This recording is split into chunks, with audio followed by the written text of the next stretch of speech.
Okay, good morning class. Our lesson for today is Juvenile Delinquency. So, welcome, criminology students. Today, once again, we will learn about, like I said, what is juvenile delinquency.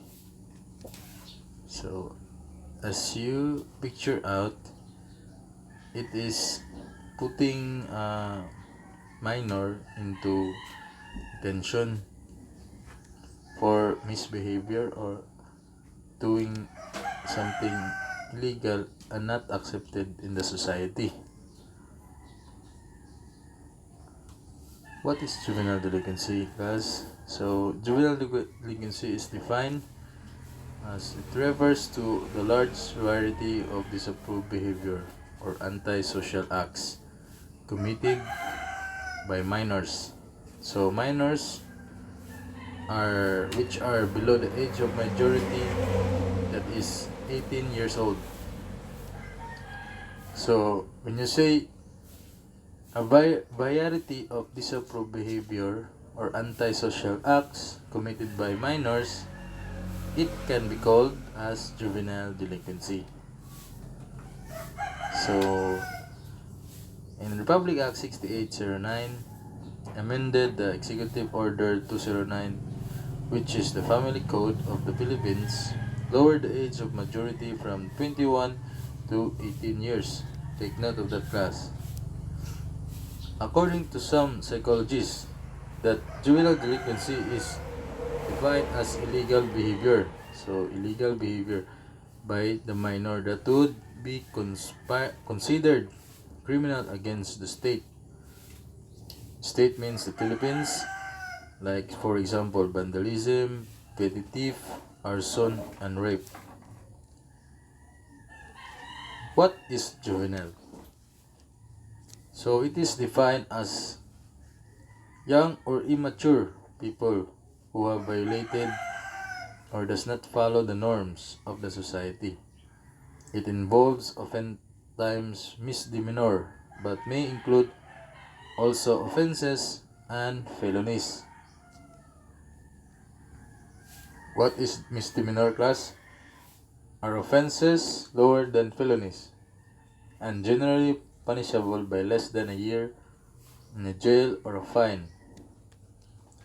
Example of these are petty crimes like jaywalking. So, like this picture I captured, this person walking not in the pedestrian line is considered a crime. Public intoxication. Get this picture. Girl is drunk with his boyfriend or best friend and sleeping in the road or in a side street. Okay, simple assault. So it is the act of inflicting physical harm or unwanted physical contact upon a person, or in some specific illegal definitions, a threat or attempt to commit such an action. It is both crime and a tort, and therefore may result in criminal prosecution, civil liability, or both. Like for example, this picture, the man is assaulting the woman, so it's considered simple assault. Disorderly conduct. Unruly behavior constituting a minor offense. Once again, minor offense. Like this one, rally against the police. So what is felony, class? So felony is defined as a crime, typically one involving violence, regarded as more serious than a misdemeanor, and usually punishable by imprisonment for more than 1 year or by death. So capital crimes, more than a year, it is already considered to be a felony. Less than a year, it is a misdemeanor. Remember and take note of that, class.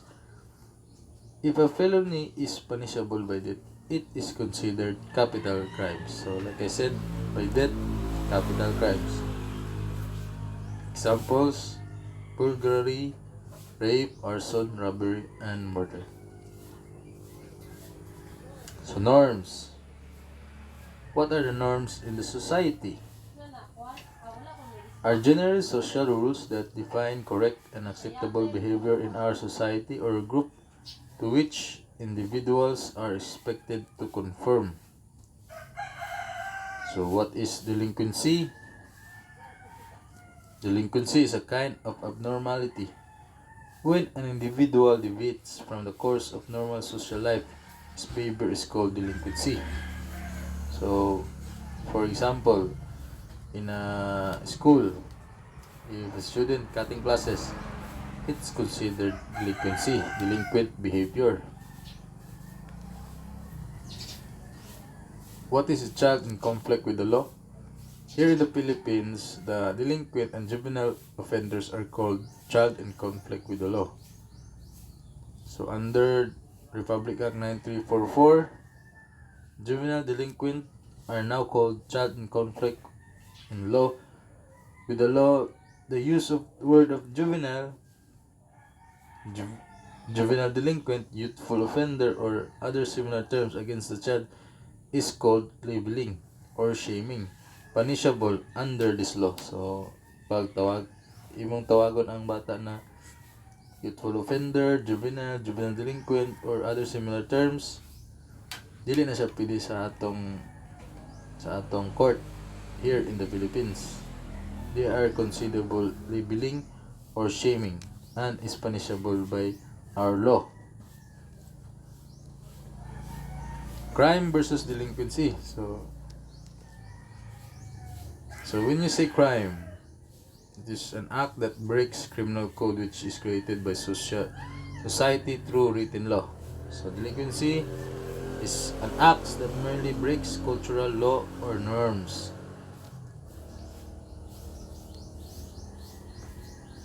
Another definition is crime is an act committed by an adult.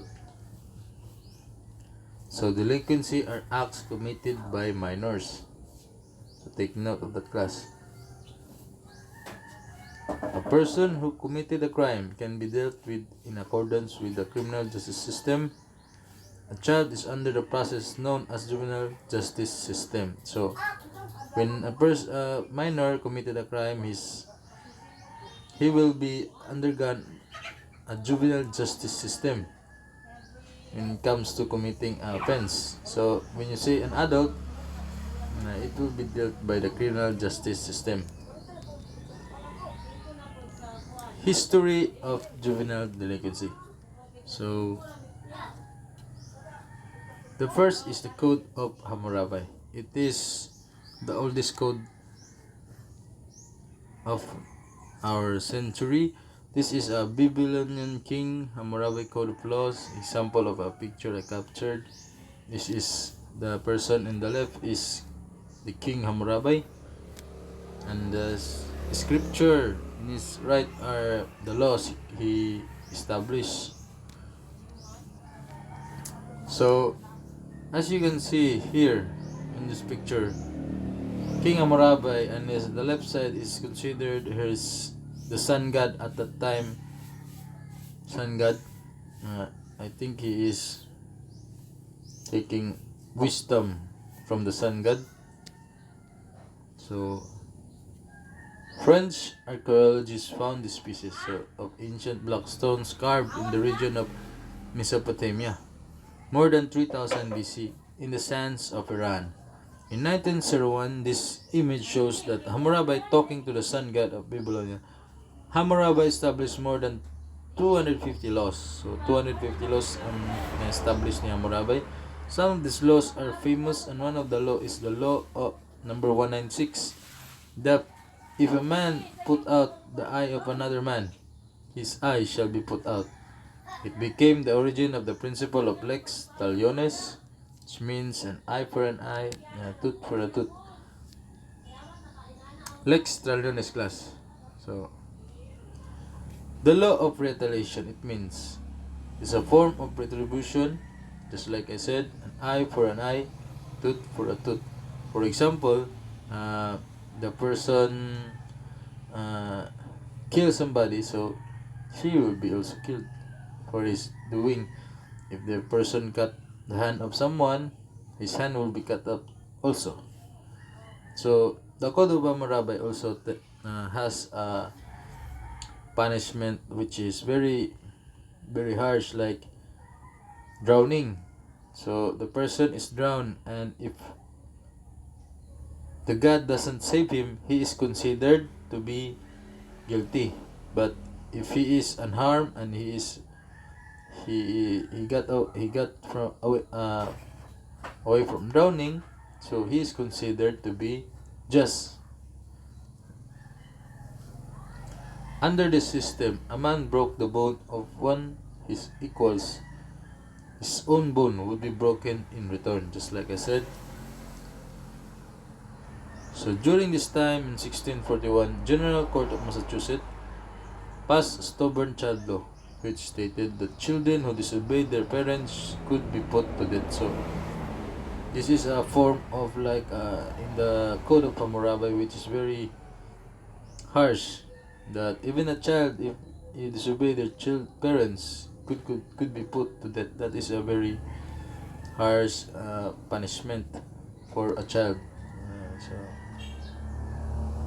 in Roman law and canon law, so it is when the Romans made written law, which made distinctions between juveniles and adults based on the notion of age of responsibility. So they have distinguished who are the juveniles and who are the adults at that time. So ancient Jewish law. In this law, immaturity was to be considered imposing punishment.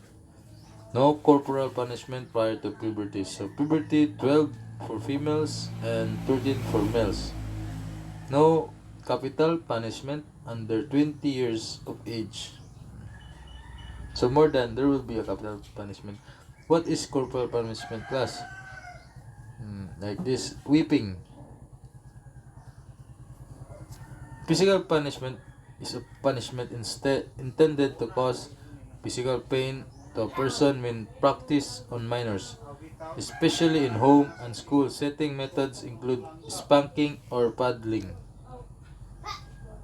Capital punishment is also known as death penalty. It is a state-sanctioned homicide as a punishment for a crime. These are examples of capital punishments at the time, class. Buried alive, crucifixion, stoning, beheading, burning, quartering. There is also a capital punishment like drowning. 12 tables in the Roman era, they have made 12 tables. These are a picture of the tables which all the laws in the Roman time was codified. So 12 tables. Law of the 12 tables was a set of laws inscribed on 12 bronze tablets created in ancient Rome. Inscribed in 12 bronze, remember that, class, in 451 and 450 BCE. They were the beginning of a new approach to laws, which they would be passed by government and written down so that all citizens might be treated equally before them. Although not perhaps a fully codified system, it was a first step which would allow the protection of the rights of all citizens and permit wrongs to be redressed through precisely worded written laws known to everybody. Consequently, the Roman approach to law would later become the model followed by many subsequent civilizations right up to the present day, class. Anglo-Saxon common law. So these are a picture I captured so you can see what are they're doing at that time. So under this law, the age of 7 were presumed incapable of forming criminal intent and therefore were not subject to criminal sanction. Children between 7 to 14, remember, 7 to 14 were not subject to criminal sanctions unless it could be demonstrated that they had formed criminal intent. this law established the already what is criminal intent. Children over 14 were treated much the same as adults. Middle of 19th century, under this history, during this time there was a social activist group called Child Savers. So at this present it could be the DSWD or CSWD. Their principle was children were born good and became bad. So juvenile children were blamed on bad environments. The best way to save children was to get them out of bad homes and place in good ones. This led to the creation of doctrine called parens patria. So parens patria, Latin for parent of the nation, parent of the fatherland.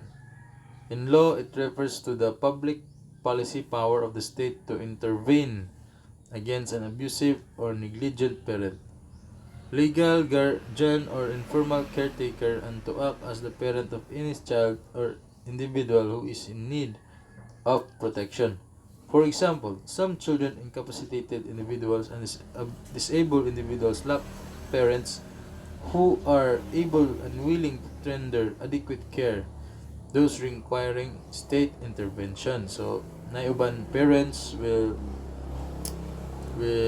adapt their children to their homes that that the child's parents may lack his lack or willing to render adequate care. So this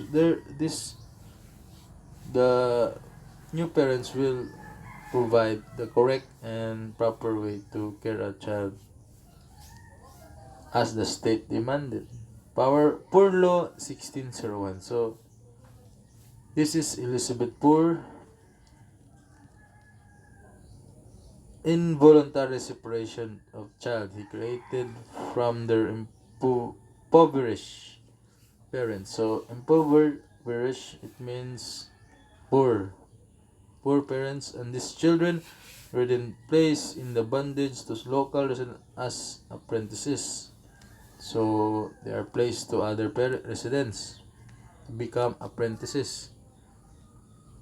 Thank you for watching, and please subscribe to my channel, and please like and share.